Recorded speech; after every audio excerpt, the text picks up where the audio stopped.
ಹಾವೇರಿಯ ಶಾಂತ ಗ್ರಾಮದಲ್ಲಿ ಹಚ್ಚ ಹಸಿರಿನ ಗದ್ದೆಗಳು ಮತ್ತು ತೆಂಗಿನ ಮರಗಳ ನಡುವೆ ಅರ್ಜುನ್ ಎಂಬ 22 ವರ್ಷದ ಯುವಕ ವಾಸಿಸುತ್ತಿದ್ದ. ಅರ್ಜುನ್ ತನ್ನ ಚಿಕ್ಕಪ್ಪ ಶಂಕರ್ನ ಸಣ್ಣ ಗ್ಯಾರೇಜ್ನಲ್ಲಿ ಮೆಕ್ಯಾನಿಕ್ ಆಗಿ ಕೆಲಸ ಮಾಡುತ್ತಿದ್ದ. ರೈತರ ಟ್ರ್ಯಾಕ್ಟರ್ಗಳನ್ನು ಮತ್ತು ಬೈಕ್ಗಳನ್ನು ದುರಸ್ತಿ ಮಾಡುತ್ತಿದ್ದ. ಚಿಕ್ಕ ವಯಸ್ಸಿನಲ್ಲಿ ತಂದೆ ತಾಯಿಯನ್ನು ಕಳೆದುಕೊಂಡ ಅರ್ಜುನನ್ನು ಶಂಕರ್ ಮತ್ತು ಅವರ ಪತ್ನಿ ಸವಿತಾ ತಮ್ಮ ಸರಳ ಮನೆಯಲ್ಲಿ ಸಾಕಿದ್ದರು. ಆ ಮನೆಯಲ್ಲಿ ಒಂದೇ ಕೋಣೆ ಇತ್ತು, ಅದು ಅಡುಗೆ ಮನೆಯಾಗಿಯೂ ವಾಸದ ಕೋಣೆಯಾಗಿಯೂ ಕಾರ್ಯ ನಿರ್ವಹಿಸುತ್ತಿತ್ತು. ಸಣ್ಣ ತಾಣ ಒಂದು ಸಂಜೆಯ ತಂಗಾಳಿಯನ್ನು ಸವಿಯಲು ಒಡ್ಡುತ್ತಿತ್ತು. ಮನೆ ಸಾಧಾರಣವಾಗಿದ್ದರೂ ಕುಟುಂಬದ ಒಡನಾಟದಿಂದ ತುಂಬಿತ್ತು ಎಂದು ಅರ್ಜುನ್ ಭಾವಿಸಿದ್ದ. ಆದರೆ ಒಂದು ರಾತ್ರಿಯ ಘಟನೆ ಎಲ್ಲವನ್ನೂ ಬದಲಾಯಿಸಿತು. ಸವಿತಾ ಚಿಕ್ಕಮ್ಮ ಗ್ರಾಮದಲ್ಲಿ ಎಲ್ಲರ ಗಮನ ಸೆಳೆಯುವ ಸೌಂದರ್ಯವತಿಯಾಗಿದ್ದಳು. ಆಕೆಯ ಚುರುಕಾದ ಮಾತು, ತುಂಟತನದ ನಗು ಮತ್ತು ಕಣ್ಣುಗಳಲ್ಲಿನ ಕಿಡಿಗಳು ಒಂದು ಚಂಚಲ ಮನಸ್ಸಿನ ಸುಳಿವು ಕೊಡುತ್ತಿದ್ದವು. ಶಂಕರ್ ಕಠಿಣ ಪರಿಶ್ರಮಿಯಾಗಿದ್ದ, ಆದರೆ ಮಾತಿನಲ್ಲಿ ಹೊರಟಾಗಿದ್ದ. ಆತ ತನ್ನ ಕೆಲಸದಲ್ಲಿ ಮುಳುಗಿರುತ್ತಿದ್ದರಿಂದ ಸವಿತಾ ಮನೆಯನ್ನು ನಿರ್ವಹಿಸಿ ಕುಟುಂಬವನ್ನು ಒಗ್ಗೂಡಿಸುತ್ತಿದ್ದಳು. ಅವರ ಮಗಳು ಪ್ರಿಯಾ ಹುಬ್ಬಳ್ಳಿಯ ಕಾಲೇಜ್ ಹಾಸ್ಟೆಲ್ನಲ್ಲಿ ಓದುತ್ತಿದ್ದಳು. ಆದ್ದರಿಂದ ಮನೆಯಲ್ಲಿ ಅರ್ಜುನ್, ಶಂಕರ್ ಮತ್ತು ಸವಿತಾ ಮಾತ್ರ ಉಳಿಯುತ್ತಿದ್ದರು. ಅರ್ಜುನ್ ಶಾಲೆಯ ಜೊತೆಗೆ ಗ್ಯಾರೇಜ್ನಲ್ಲಿ ಶಂಕರ್ಗೆ ಸಹಾಯ ಮಾಡುತ್ತಿದ್ದ. ಸಂಜೆಯಾದಾಗ ಎಲ್ಲರೂ ಊಟ ಮಾಡಿ ಒಂದೇ ಕೋಣೆಯಲ್ಲಿ ಹಾಸಿಗೆ ಹಾಸಿಕೊಂಡು ಮಲಗುತ್ತಿದ್ದರು. ಒಂದು ರಾತ್ರಿ ಅರ್ಜುನ್ ಅಕಸ್ಮಾತ್ ಎಚ್ಚರಗೊಂಡ. ಗೋಡೆ ಗಡಿಯಾರದ ಟಿಕ್ ಪಟಿಕ್ ಶಬ್ದದ ಜೊತೆಗೆ ಗುಸುಗುಸು ಮಾತುಗಳು ಕೇಳಿಬಂದವು. ಮೊದಲಿಗೆ ಆತನಿಗೆ ಭಯವಾಯಿತು. ಆದರೆ ಕಿವಿಗೊಟ್ಟು ಕೇಳಿದಾಗ ಶಂಕರ್ ಮತ್ತು ಸವಿತಾ ಮಾತನಾಡುತ್ತಿರುವುದು ಗೊತ್ತಾಯಿತು. ಅರ್ಜುನ್ ಮಲಗಿದ್ದಾನೆ, ಆತನಿಗೆ ಏನೂ ಗೊತ್ತಾಗೋದಿಲ್ಲ. ಶಂಕರ್ ಪಿಸುಗುಟ್ಟಿದ. ಬೇಡ, ಇದು ಸರಿಯಲ್ಲ, ಒಂದು ವೇಳೆ ಎಚ್ಚರವಾದರೆ? ಸವಿತಾ ತಡವರಿಸಿದಳು. ಅವನು ಇನ್ನು ಹುಡುಗ, ಏನೂ ಅರ್ಥವಾಗುತ್ತೆ. ಬಾ, ಹೊರಗೆ ಹೋಗೋಣ, ಶಂಕರ್ ಒತ್ತಾಯಿಸಿದ. ಹೊರಗೆ ರಾತ್ರಿಯಲ್ಲಿ ಒಂದು ವೇಳೆ ಯಾರಾದರೂ ಕಂಡರೆ? ಸವಿತಾ ಕಾಳಜಿಯಿಂದ ಕೇಳಿದಳು. ಯಾರು ಕಾಣ್ತಾರೆ? ಎಲ್ಲರೂ ಮಲಗಿದ್ದಾರೆ.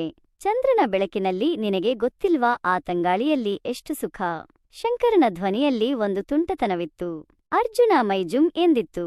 ಆತನಿಗೆ ಏನೂ ಮಾಡಬೇಕೆಂದು ಗೊತ್ತಾಗಲಿಲ್ಲ. ಆತ ಸುಮ್ಮನೆ ಕಣ್ಣು ಮುಚ್ಚಿಕೊಂಡು ಮಲಗಿದಂತೆ ನಟಿಸಿದ. ಕೆಲವೇ ಕ್ಷಣಗಳಲ್ಲಿ ಶಂಕರ್ ಮತ್ತು ಸವಿತಾ ಚಪ್ಪಲಿಯ ಶಬ್ದ ಮಾಡದೆ ಹೊರಗೆ ಹೋದರು. ಕಿಟಕಿಯಿಂದ ಚಂದ್ರನ ಬೆಳಕು ಒಳಗೆ ಬೀಳುತ್ತಿತ್ತು. ಆದರೆ ಅರ್ಜುನ ಮನಸ್ಸಿನಲ್ಲಿ ಗೊಂದಲದ ಕತ್ತಲೆ ಆವರಿಸಿತ್ತು. ಕೆಲವು ನಿಮಿಷಗಳ ನಂತರ ಸವಿತಾ ಮರಳಿ ಬಂದು ತನ್ನ ಹಾಸಿಗೆಯಲ್ಲಿ ಮಲಗಿದಳು. ಆದರೆ ಆ ಕ್ಷಣದಿಂದ ಅರ್ಜುನಗೆ ನಿದ್ದೆ ಬರಲಿಲ್ಲ. ಆತನ ಮನಸ್ಸಿನಲ್ಲಿ ಒಂದು ಕೌತುಕ, ಒಂದು ಕಾಡುವ ಆಸೆ ಎದ್ದಿತು.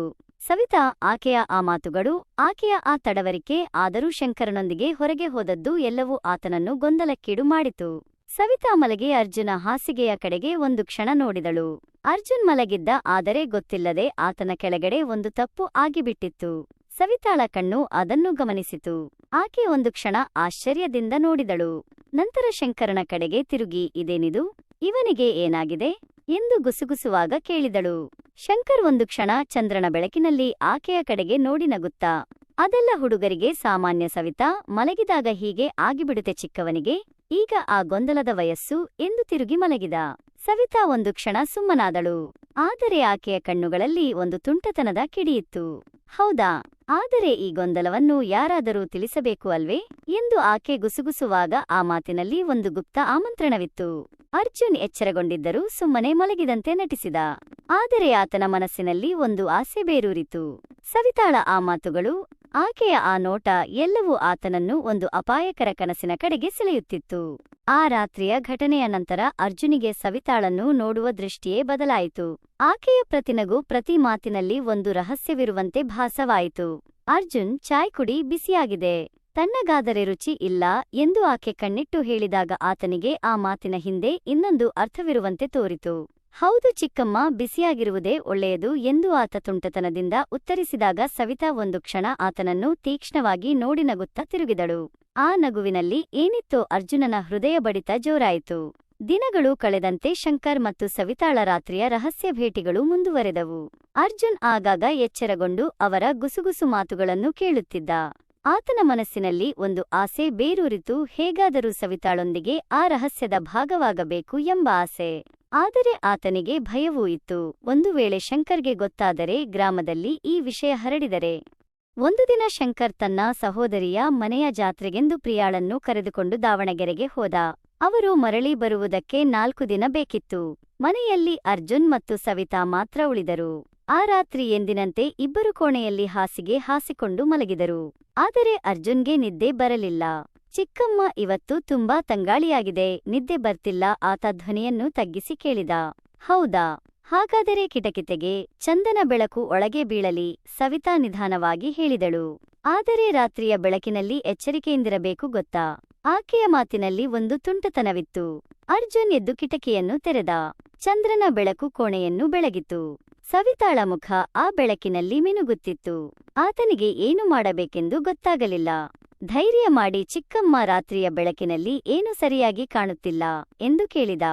ಸವಿತಾ ಒಂದು ಕ್ಷಣ ಸುಮ್ಮನಾದಳು. ನಂತರ ನಗುತ್ತಾ, ಹುಡುಗ, ಕಾಣದಿರುವುದನ್ನ ಕಾಣಬೇಕಾದರೆ ಕಣ್ಣಿಂದ ಮಾತ್ರ ನೋಡಬೇಡ, ಮನಸ್ಸಿಂದಲೂ ನೋಡಬೇಕು ಎಂದಳು. ಆಕೆಯ ಕಣ್ಣುಗಳಲ್ಲಿ ಒಂದು ಆಮಂತ್ರಣವಿತ್ತು. ಆದರೆ ಆ ಕ್ಷಣದಲ್ಲಿ ಅರ್ಜುನಿಗೆ ಧೈರ್ಯ ಕೂಗಿತು. ಆತ ಸುಮ್ಮನಾದ. ಮರಳಿ ಹಾಸಿಗೆಯಲ್ಲಿ ಮಲಗಿಬಿಟ್ಟ. ಆದರೆ ಆತನ ಮನಸ್ಸಿನಲ್ಲಿ ಒಂದು ಕಾಡುವ ಆಸೆ ಎದ್ದಿತು. ಹೇಗಾದರೂ ಸವಿತಾಳ ಜೊತೆ ಆ ಕೆಲಸ ಮಾಡಬೇಕು. ಮರುದಿನ ರಾತ್ರಿ ಅರ್ಜುನ್ ಬೇಗನೆ ಮಲಗಿಬಿಟ್ಟ. ಆದರೆ ಎಚ್ಚರಗೊಂಡಾಗ ಸವಿತಾ ಕಾಣಲಿಲ್ಲ. ಆತ ಮನೆಯ ಎಲ್ಲಾ ಕಡೆ ಹುಡುಕಿದರೂ ಆಕೆ ಸಿಗಲಿಲ್ಲ. ಕೊನೆಗೆ ಮನೆಯ ಹಿಂಬದಿಯ ಗಿಡಗಂಟಿಗಳ ಕಡೆಗೆ ಹೋದಾಗ ಕತ್ತಲಿನಲ್ಲಿ ಒಂದು ಶಬ್ದ ಕೇಳಿ ಬಂತು. ಆತ ಎಚ್ಚರಿಕೆಯಿಂದ ಹೋಗಿ ನೋಡಿದಾಗ ಪಕ್ಕದ ಮನೆಯ ರಾಮಪ್ಪನ ಜೊತೆಗೆ ಸವಿತಾ ಇಬ್ಬರು ಒಂದು ರಹಸ್ಯ ಕೆಲಸದಲ್ಲಿ ಮುಳುಗಿದ್ದರು. ಅರ್ಜುನನ್ನು ಕಂಡ ಕೂಡಲೇ ಇಬ್ಬರೂ ಗಾಬರಿಯಾದರು. ಸವಿತಾ, ಅರ್ಜುನ್, ಇದು ಬೇಡ, ಯಾರಿಗೂ ಹೇಳಬೇಡ ಎಂದು ಕೇಳಿಕೊಳ್ಳತೊಡಗಿದಳು. ನಿನಗೆ ಏನು ಬೇಕು ನಾನು ಕೊಡುತ್ತೇನೆ, ಆದರೆ ಈ ರಹಸ್ಯ ಯಾರಿಗೂ ತಿಳಿಯಬಾರದು. ರಾಮಪ್ಪ ಸುಮ್ಮನೆ ತಲೆ ತಗ್ಗಿಸಿದ. ಅರ್ಜುನ್ ಒಂದು ಕ್ಷಣ ಏನು ಮಾತನಾಡದೆ, ಸರಿ ಚಿಕ್ಕಮ್ಮ, ಯಾರಿಗೂ ಹೇಳುವುದಿಲ್ಲ ಎಂದು ತಿರುಗಿ ಮನೆಗೆ ಬಂದ. ಸವಿತಾ ಆತನ ಹಿಂದೆಯೇ ಬಂದು, ನೀನು ಒಳ್ಳೆಯ ಹುಡುಗ, ಈ ರಹಸ್ಯ ನಿನ್ನೊಂದಿಗೆ ಇರಲಿ ಎಂದು ಗುಸುಗುಸುವಾಗ ಆಕೆಯ ಕಣ್ಣುಗಳಲ್ಲಿ ಒಂದು ವಿಚಿತ್ರ ಭಾವವಿತ್ತು. ರಾತ್ರಿಯ ಬೆಳಕಿನಲ್ಲಿ ಕಾಣದಿರುವುದನ್ನ ಕಾಣಬೇಕಾದರೆ ಸ್ವಲ್ಪ ಧೈರ್ಯ ಬೇಕು ಎಂದಳು. ಆ ರಾತ್ರಿಯೇ ಅರ್ಜುನ್ ಮತ್ತೆ ಎಚ್ಚರಗೊಂಡಾಗ ಸವಿತಾ ಆತನ ಹಾಸಿಗೆಯ ಬಳಿಯೇ ಇದ್ದಳು. ಆಕೆಯ ಮಾತುಗಳು, ಆಕೆಯ ಆ ಚಂದ್ರ ಬೆಳಕಿನ ನೋಟ ಎಲ್ಲವೂ ಆತನನ್ನು ಒಂದು ಅಪಾಯಕರ ಆಕರ್ಷಣೆಯ ಕಡೆಗೆ ಸೆಳೆಯಿತು.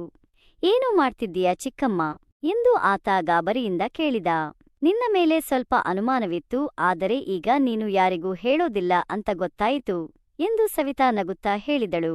ಈ ರಾತ್ರಿಯ ರಹಸ್ಯ ನಮ್ಮಿಬ್ಬರ ನಡುವೆ ಇರಲಿ, ಸರಿಯೇ? ಅರ್ಜುನ್ ಗಾಬರಿಯಿಂದ, ಸರಿ ಚಿಕ್ಕಮ್ಮ, ರೋಗಿಗೆ ಬೇಕಾದದ್ದು ಹಾಲು, ವೈದ್ಯ ಕೊಟ್ಟದ್ದು ಹಾಲು ಎಂದು ಸುಮ್ಮನಾದ.